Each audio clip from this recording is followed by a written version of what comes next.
अस्सलाम वालेकुम दोस्तों, मैं शाह अब्दुल रहीम फिर से हाजिर हूँ पैगामी परवाज़ चैनल पे। और उम्मीद है कि आपको मेरी कहानियाँ बहुत पसंद आ रही होंगी और आगे भी पसंद आएंगी। लेकिन आज जुम्मे का वक्त, जुम्मे के दिन और के हिसाब से मुझे एक कहानी याद आ रही जो कि हकीकत में मन भी है, जिसे मैं आप लोगों के सामने शेयर करना चाहूँगा, बताना चाहूँगा। और मुझे इस बात की उम्मीद है कि आप लोगों को वो भी कहानियाँ बहुत पसंद आएंगी, वो भी कहानियाँ और ये कहानी सब पसंद आएंगी।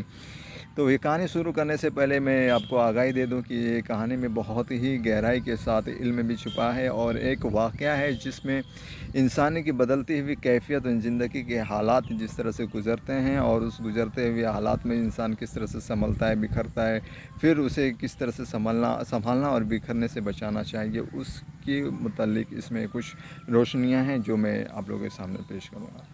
एक एक वाक़या है जिसमें एक मौलाना थे। वो मौलाना अपने शागिर्दों के साथ बहुत अपने खानका से बहुत दिनों के बाद, कुछ वक्त गुजरने के बाद सफ़र करने का इरादा करते हैं कि एक जगह से हम दूसरी जगह इल्म को लेकर के सफ़र करें।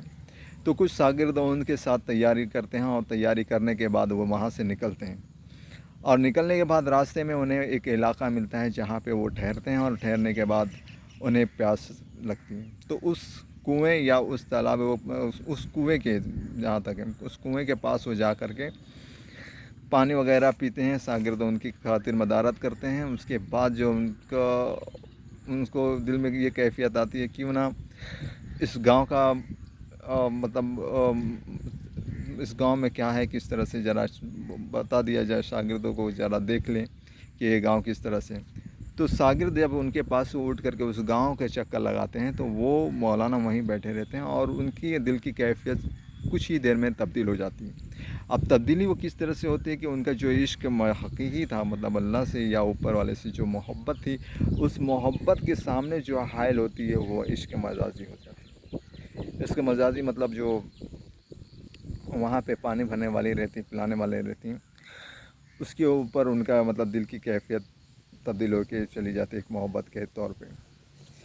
जब वो वहाँ से लौट करके आते हैं उनके शागिर्द, तो यहाँ अपने आलिम की, अपने अमीर की, अपने मौलाना की जो कैफियत देखते हैं वो सोच में पड़ जाते हैं कि अब इनकी हालत यूँ क्यों अचानक तब्दील हो गई। तो उनसे वो मुकालमा करते हैं, बातचीत करते हैं, शुरू करते हैं कि अरे मौलाना आप ठीक हैं, मतलब क्या बात है कि आप चलना है, क्या करें। तो उनकी गर्दन एक झुकी एतबार में थी, झुकी तौर पे थी, एतबानी तौर पे थी। तो उन्होंने कहा कि आप लोग, अब मैं क्या हाल बयां करूं। कुछ ही देर में कुछ कैफियत ऐसी हुई जो मुझे तब्दील कर गई। अब वो सिक्कत नहीं कि मैं यहाँ से तुम्हारे साथ चलूं। जो इल्म का परिंदा था शायद वो मेरे दिल से उड़ गया। तो फिर कई शागिर्दों को इस चीज़ का झटका लगा और उन्होंने महसूस किया कि कुछ बात है जो हमारे आलिम और उलमा के दिल को घर कर गई है, जो उन्हें तब्दील कर दी है।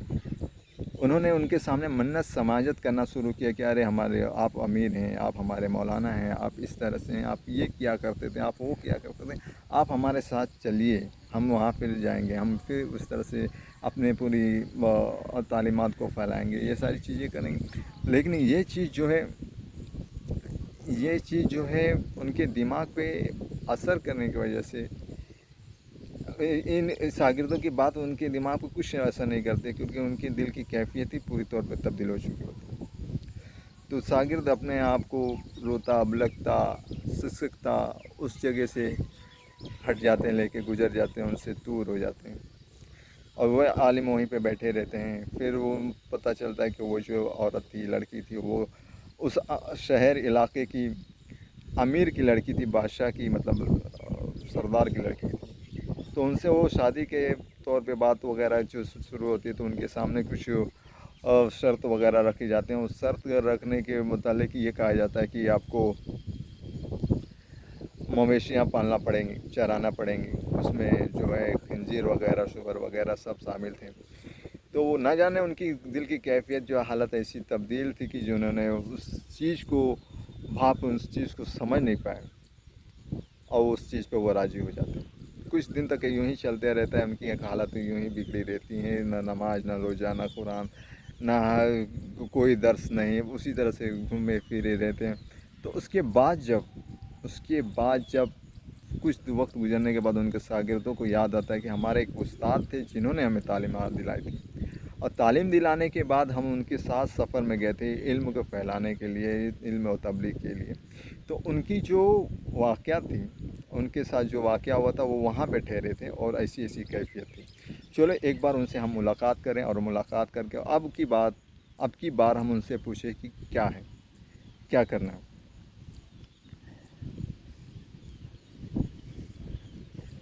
तो ये चीज़ जो सुनने के बाद वो सब शागिर्द तैयार हुए, और उस इलाके में फिर रवाना हुए। उस इलाके में जैसे ही पहुँचे, तो पहुँचने के बाद उनसे उनकी उस इलाके में पहुँचने के बाद वो देखे कि अरे ये तो यहीं पे हैं, ये कैफियत है, ये ये बातें। तो उनको उनके शागिर्दों ने याद दिलाना शुरू किया कि ये कैफ आप इस हालत में थे, ये इल्म कर तरस दिया करते थे, ये कैफियत थी आपकी, आप कहाँ हैं, किस तरह से हैं। तो उनसे पहले उनसे पूछा गया कि कुछ याद है तुम्हें जो तुम्हारे पास थी। तो वो पूरा वाक़े में वो लाइन मुझे याद नहीं, लेकिन मैं इतना है कि वो कहते हैं कि जो इल्म खुदा ने दिया था, जो सिखाया था, वो तो याद है, पर अमल नहीं। मतलब अमल मतलब यह इस तरह से। तो इस बात को धीरे धीरे सुनने के बाद उन लोगों ने, उनके शागिर्दों ने उनके मन को, उनके दिल को अपने इल्म के साथ, उनके सिखाए हुए हिकमत के साथ धीरे धीरे मोड़ना शुरू किया। मोड़ने के बाद जब उनके ऊपर पड़ी हुई धूल को ऐसा लगा कि किसी सरसराहती हुई हवा ने थोड़ा सा उड़ाया है, तो उन्होंने कहा कि इस पर पानी डालें। तो उसके बाद उनको समझाते, सिखाते, बताने के बाद उन्हें सोचा गया कि क्यों ना इन्हें अब हम गुस्ल करा दें। गुस्ल कराने के बाद उन्हें नहलाने धुलाने के बाद वो फिर उन्हें लेके अपने खानका, अपने इल्म की इबादत के जगह पे पहुंचाए गए। जब पहुंचाने के बाद वहाँ पे उन्होंने फिर से अपना दर्स और इबादत की इब्तिदा कर दी। लेकिन इसके बाद कुछ वक्त गुजरने के बाद जिस औरत से वो मोहब्बत करते थे, वो औरत फिर लौट करके उनके पास वो आती है, और वो सारी चीज़ें वो बयां करती है, और आया बयां करती हैं। तो इसमें कई चीज़ें हैं, कई इल्म की बात है। देखिए जो सफ़र है, सफ़र के बाद होने वाली जो तब्दीलियां हैं, जो एक बोलते हैं ना, सफ़र का एक मकसद होना चाहिए, मकसद में क्या होना चाहिए, किस तरह से दिल की तब्दीली होती है, इश्क हकीकी क्या होता है, इसमें मजाजी क्या होता है, इस पे इस पे जो है जो किसका वज़न भारी होना चाहिए। और जब कोई साथी अगर गड़बड़ा जाए, और उसके साथ ये मुलाकात क्यों की जाती है, क्यों उसके साथ ये बात की जाती है कि उसे फिर अपने पास ले आया जाए, या अपने में जो उतार चढ़ाव हो उसके साथ भी उतार चढ़ाव हो। ठीक है, इस पे अगर इस कहानी पे अगर वाक़यात की बौछार लगाई जाए, तो बहुत सारे वाक़यात हैं जिसे समझाने में वक्त नहीं लगेगा, लेकिन उस वाक़यात को मैं नहीं रखना चाहता हूँ। बस यही बात है मैं जो तुम्हें समझाना चाहता था, कि उम्मीद है कि मुझे ये कहानी आप लोगों को पसंद आई, और आप लोग इस चीज़ को सोचने समझने की कोशिश करेंगे कि बड़े बड़े उलमा जो हैं उनके ऊपर भी उँगलियाँ उठती हों, बात होती है। तो ये सारी चीज़ें। अब मैं आप लोगों से यही कहूँगा कि अगर आप लोगों को ये कहानी पसंद आए, तो मेरे चैनल को ज़रूर सब्सक्राइब करें, लाइक करें, शेयर करें। बहुत बहुत शुक्रिया।